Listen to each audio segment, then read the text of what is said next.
bom dia! Está no ar o nosso programa Fora da Área, aqui pela TV Minuano, canal 525 da Claro TV. Hoje, terça-feira, dia 9 de dezembro. Venha conosco e confira os seguintes destaques. De olho no gauchão, clubes do interior com muito trabalho na pré-temporada. O Salvador tem nome. Os bastidores de Abel Braga no Internacional. A Casa do Tricolor está de aniversário. Os 13 anos da Arena do Grêmio. E você ainda confere uma entrevista especial com ex-técnico do Juventude, Thiago Carpini, para falar do momento recente do Juventude e os planos do seu futuro para 2026. Tudo isso e muito mais você confere aqui no programa. E você sabe, né? Aquele recado tradicional da abertura, nos acompanhe pelas redes sociais, tem o meu Instagram, Flávio Fiorin, _jornalista, e também as redes sociais da nossa TV Minuano. Tem o Instagram, tem o site e tem o YouTube para você compartilhar, interagir, deixar o seu joia, o seu like, o seu positivo, sugerir pautas e muito mais para você nas nossas redes sociais. Então não esqueça, compartilhe. Quanto mais pessoas compartilharem, mais pessoas terão a oportunidade de acompanhar a programação da nossa TV Minuano, tá certo? Feito o convite para você. Vamos falar do Campeonato Gaúcho, os preparativos das equipes já na pré-temporada que os times do interior estão realizando, chegada de reforços, enfim. Começamos com o novo reforço do Monson para 2026, o Caio Rangel, meio atacante de 29 anos, que já atuou por várias equipes do futebol brasileiro e também da Europa. Por falar no Monson, amanhã o primeiro teste da temporada da equipe, agora sediada em Capão da Canoa, contra o Sindicato dos Atletas Profissionais, lá em Capão da Canoa, a partir das 13h30 da tarde. O São José também com um reforço novo aí para 2026. O meio-campista Zé Vitor, de 26 anos, que já atuou, entre outras equipes, pelo Cianorte, Tombense, Avenida e Novo Hamburgo. Na última temporada, defendeu o Joinville na Série D do Campeonato Brasileiro. No São Luís de Juí, que vai disputar aí um torneio triangular agora no mês de dezembro com a Avenida Inter de Santa Maria, a vez é muito trabalho, muita intensidade com os goleiros. Confira aí. Tem! Isso! Vai lá. Boa. Isso. Vai! Linda, Gabriel! Vai lá, velhinho. Tira, Renan! Tem! Isso! Tira aqui, Renan. Tira. Isso. Bora, passa. Linda! Reposiciona. Tira! Ataca! Linda. Pega! Levanta e pega! Tem! Isso!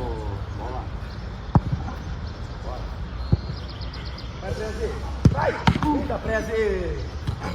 Calma! Vai, Gabriel! Enfrenta! Isso! Vai no rebote! Solta! Isso! Boa! Vai! Este é o trabalho dos goleiros, intenso lá no estádio 19 de outubro. E agora, conheça os profissionais que irão comandar o Avenida no Gauchão 2026.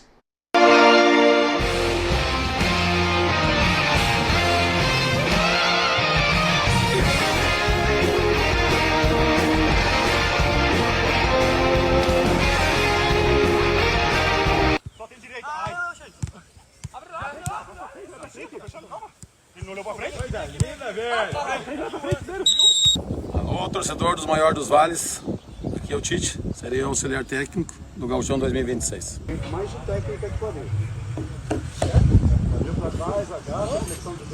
Olá, torcida Alviverde, eu sou o Léo Fidelis, sou preparador físico para a temporada de 2026. 7, bora! 8, bora! Olá, torcedor da Avenida, eu sou o Vandré, preparador de goleiro. Fala, torcedor, sou Luiz Eduardo Baldiati, eu sou fisioterapeuta e auxiliar da preparação física para a temporada 2026.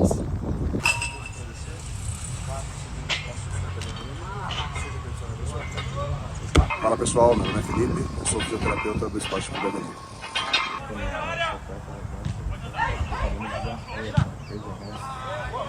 Sou Christian Zangirolamo, médico do Esporte Clube Avenida.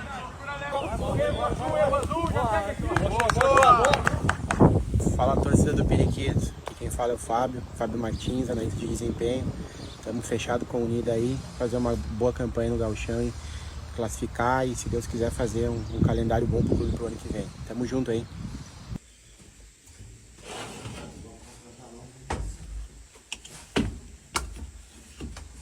Fala, torcedor do Esporte Clube Avenida. Aqui quem fala é o Ivan. Eu sou o novo mordomo do clube para esse Campeonato Gaúcho 2026. Bom, meu nome é Charles Estigarriba, estou aqui exercendo a função de auxiliar de campo, pronto para esse gauchão que está por vir aí. Muito bem. E agora o Caxias. Caxias já realizou o seu primeiro jogo-treino diante do Sindicato dos Atletas Profissionais e venceu pelo placar de 1-0. Os trabalhos seguem intensos lá no estádio Centenário. Caxias, que agora vai ter como próximo adversário o adversário da casa, né? O time sub-20 para mais um jogo-treino neste final de semana. No Guarani de Bagé, você tem aquele jogador famoso na sua agenda? Pois no Guarani os jogadores têm. Confira. Na agenda, qual o contato mais famoso? Zé Lota. Cara, eu acho que é o Ralf ou o Valdívia. Os dois. Ralf e Valdívia. Santos.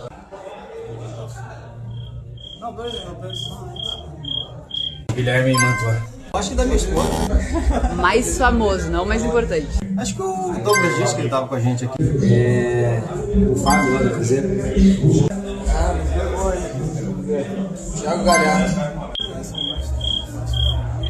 De W10, Helder. Eu faço, Rafael Soares. Rafael Naval, do Palmeiras. Vitor Júnior. Savinho.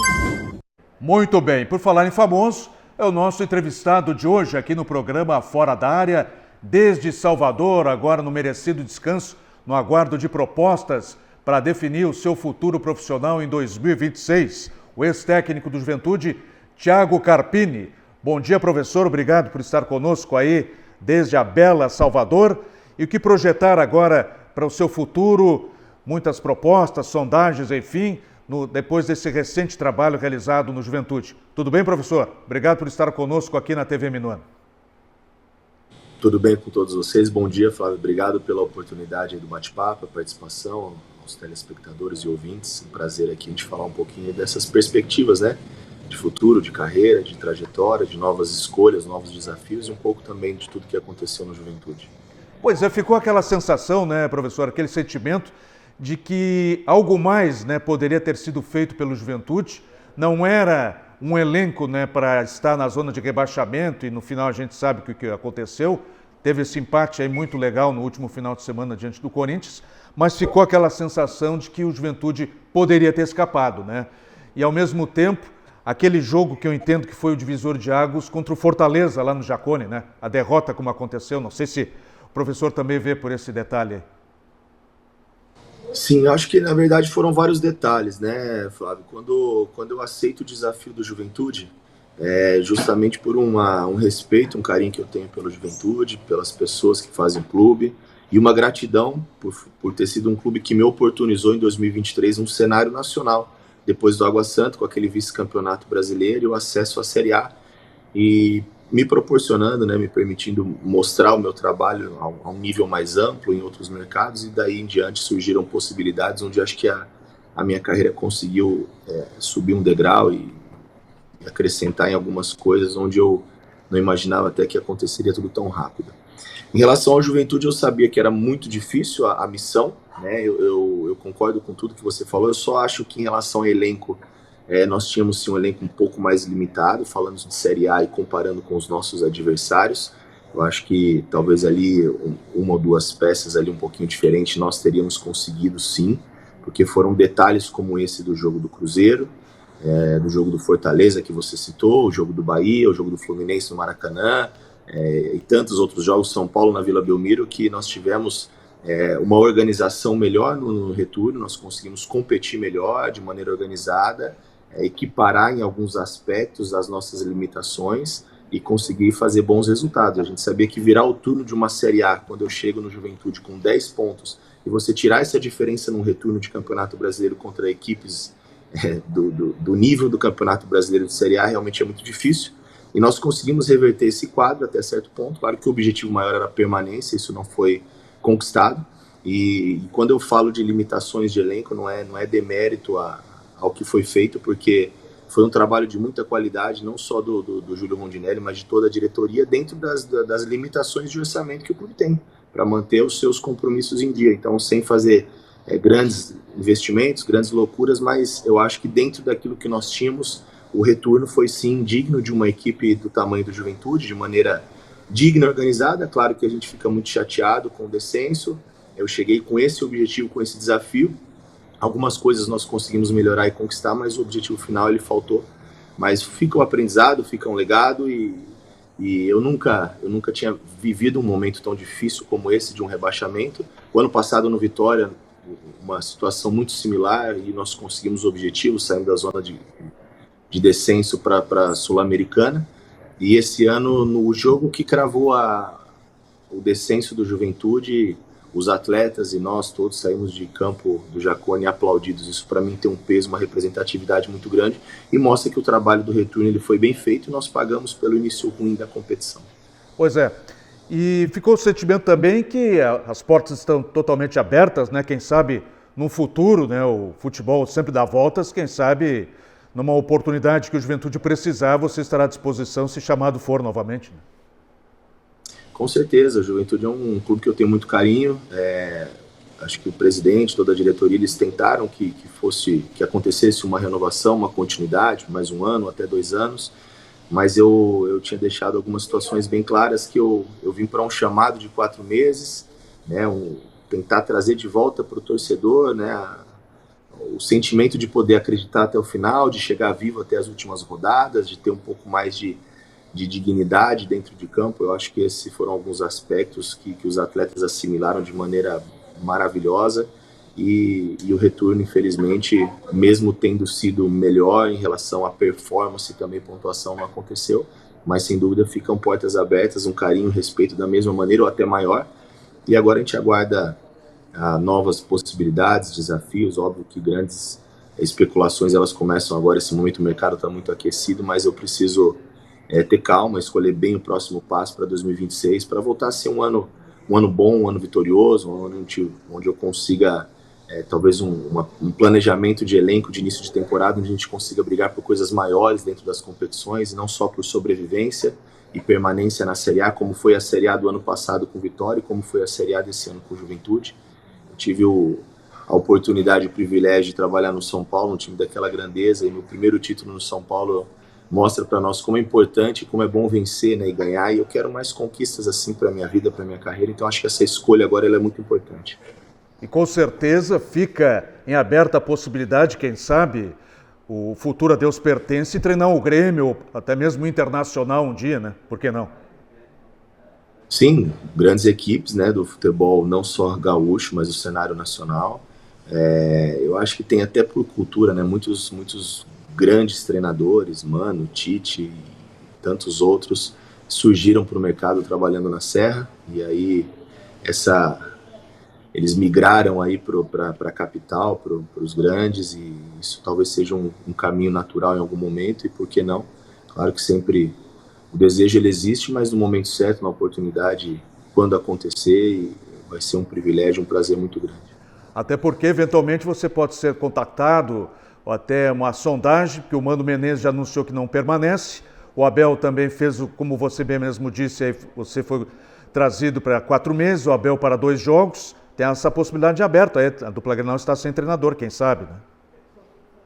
Sim, o Internacional são situações até que se ventilaram na imprensa, especulações, seria um prazer, né, um tamanho da grandeza do Inter, um ano difícil, né, que começa com grandes perspectivas para o Internacional, com Libertadores, mas foi um ano difícil para o torcedor, para o clube, fora do que é o tamanho e a grandeza do Internacional, que o torcedor está acostumado. Então, que 2026 seja um ano melhor, e com certeza vai passar por esse planejamento das escolhas, né, e não só as escolhas de elenco, de comando técnico, de planejamento para 26, para que volte a ser um ano do tamanho do Internacional, assim como o Grêmio também. Então claro que a gente está sempre em aberto para, caso aconteça o convite, alguma possibilidade, para a gente ouvir, conversar, discutir, e vai ser para mim, sem dúvida, um privilégio, um prazer muito grande. Essa questão do rebaixamento que você participou nessa temporada com o Juventude, este campeonato, no que diz respeito ao rebaixamento, foi um dos mais competitivos, né? Ninguém dizia que 3 times do Nordeste, historicamente caindo juntos, ninguém também contabilizava que os 2 times de Fortaleza fossem ser rebaixados numa mesma rodada e na última rodada ainda. Foi interessante essa disputa até o final aí, né? Muito, muito. E mostra o nível da competição, né?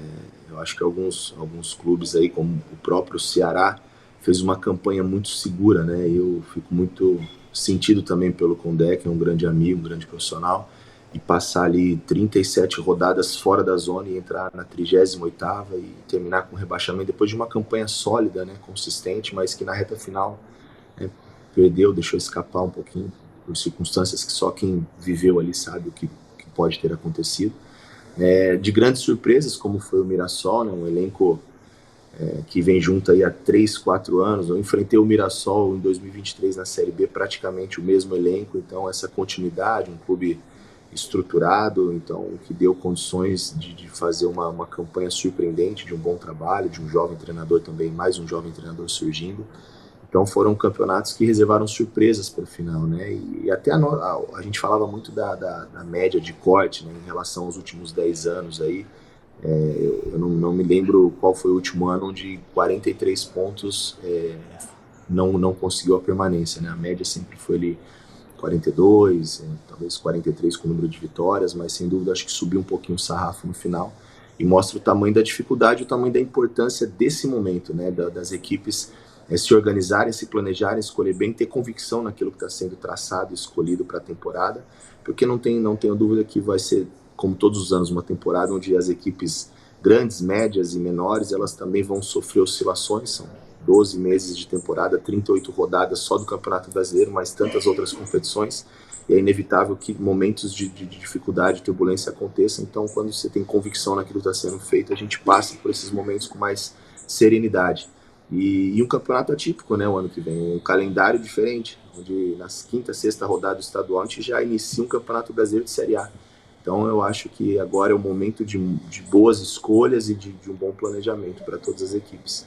Para quem não sabe, né, o professor iniciou seu trabalho essencialmente no interior de São Paulo, né, passando por equipes tradicionais como o Guarani de Campinas, Inter de Limeira, mas se deu aquela aproximação, aquela visibilidade a partir do excelente trabalho que você fez à frente do Água Santa, né?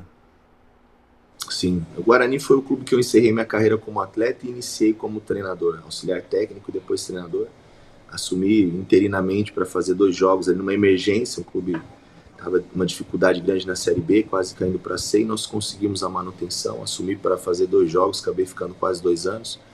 E depois disso eu me lancei realmente ao mercado e comecei a me preparar ainda mais para as oportunidades, e graças a Deus elas aconteceram muito rápido, a gente sempre conseguindo entregar as metas, os objetivos, os resultados. Foi assim no Guarani, depois teve Inter de Limeira, Santo André, e sem dúvida o Água Santa foi o divisor de águas, né? Uma campanha histórica que dificilmente acontece novamente, aconteceu em alguns momentos, né? O São Caetano do Dorival, do Muricy lá atrás, o Osasco do Fernando Diniz, agora o Água Santa em 2023. Eu acho que entra muito também no que fez o Mirassol na Série A desse ano, campanhas históricas que elas são difíceis de ser repetidas, né? Então aumenta-se o sarrafo, a exigência, a expectativa e a cobrança. Então, mas foram grandes momentos que me geraram grandes oportunidades. Daí em diante, onde entra o Juventude na minha história, depois São Paulo, enfim, muita coisa de evolução, de erros, acertos e principalmente de oportunidade e aprendizado. Muito bem. Obrigado, professor, por nos atender gentilmente aí direto de Salvador, bela Salvador, aqui hoje tempo instável com chuvas. Já vejo aí que o tempo está legal, né? Aí no Nordeste. Aqui sempre verão o ano inteiro. Aproveita bem aí. Agradecendo a atenção Obrigado. Com o nosso programa Fora da Área da TV Minuano. Agradeço também o Henrique da assessoria e a gente se fala numa próxima oportunidade, sempre torcendo pelo sucesso do amigo. Grande abraço. Obrigado, Flávio. Um grande abraço. Eu que agradeço também a oportunidade. Esse bate-papo já era para ter acontecido antes, né? Verdade. Infelizmente, naquela correria temporada nós não conseguimos, mas é sempre um prazer e quando precisar falar de futebol, conversar um pouco sobre perspectivas, futuro, carreira, futebol é sempre legal. Parabéns, sucesso e parabéns pelo seu trabalho. Valeu! Este é o técnico Thiago Carpini, desde Salvador, conversando ao vivo aqui conosco no programa Fora da Área. Por falar em sucesso, por falar em treinador que chegou para ter a oportunidade de se consagrar mais uma vez, tem nome, né? Abel Braga. Confira aí bastidores do Abel Braga neste jogo decisivo contra o Bragantino. Será que não dá para vocês alcançarem por que eu tô nessa porra aqui, cara?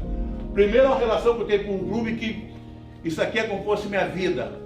O Braga, do meu nome, é como se estivesse aqui nesse cima. Porque eu acredito em vocês.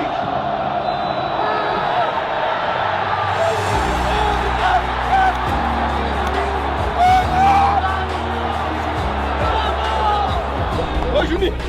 E não segue agora!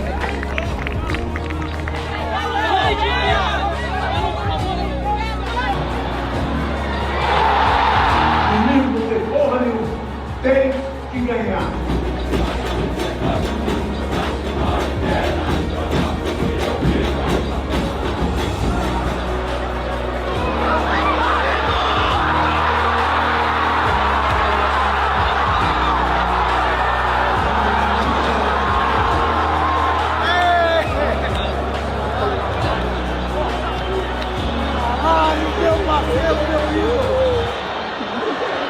Eu peço uma salva de palmas.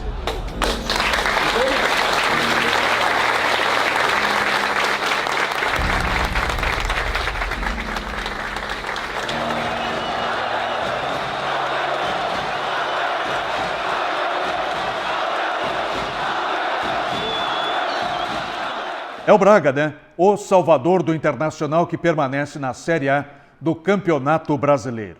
E o técnico do Grêmio, ou ex-técnico agora, Mano Menezes, publicou uma nota oficial hoje. Em abril deste ano, o Grêmio viveu um momento muito difícil. Geralmente, nestas horas, você se lembra daquele que mais se confia. O presidente Alberto Guerra e sua diretoria me convidaram, então, para assumir o comando técnico da equipe. Aceitei e aceitarei sempre que quando o Grêmio precisar de mim. Nossa relação é de gratidão mútua. Passados quase 8 meses, devolvemos o Grêmio à Copa Sul-Americana com a 9ª colocação no Campeonato Brasileiro. Sei que é pouco para a ambição do torcedor, mas é o alicerce para a nova equipe, para novas conquistas. Em meu nome e da comissão técnica, agradeço a maneira como fomos tratados pela quase toda a totalidade de funcionários, dirigentes, jogadores e torcedores. A bola é redonda e certamente vai continuar girando para todos nós. Espero de coração que dias melhores possam vir para todos. Seguimos em frente, trabalhando sério, cumprindo com os nossos compromissos até o fim e de cabeça erguida sempre. Abraço, Mano Menezes. O discurso, a nota oficial do Mano Menezes em seu Instagram oficial, se despedindo do Grêmio que busca um novo profissional para 2026. Vamos falar agora da Copa São Paulo Feminina, que entra hoje em sua 3ª rodada com os jogos da dupla Grenal, que disputa a competição com as suas equipes sub-20. O Internacional jogando no estádio Nicolau Alaion, na capital, contra o Minas Brasília, e o Grêmio contra a UDA do Alagoas, lá no Serete. Então, os jogos das equipes femininas sub-20 do Grêmio e do Internacional na 3ª rodada. Amanhã, os gols você confere aqui no programa Fora da Área. E a Arena do Grêmio, completando 13 anos de conquistas, de glórias também. Alguns jogos nem tão inesquecíveis assim, mas 13 anos da Arena. Você fica aí com este VT da Arena e a gente fica por aqui agradecendo a sua atenção, a sua audiência e o carinho de todos com a TV Minuano. A gente se vê no próximo programa. Tchau!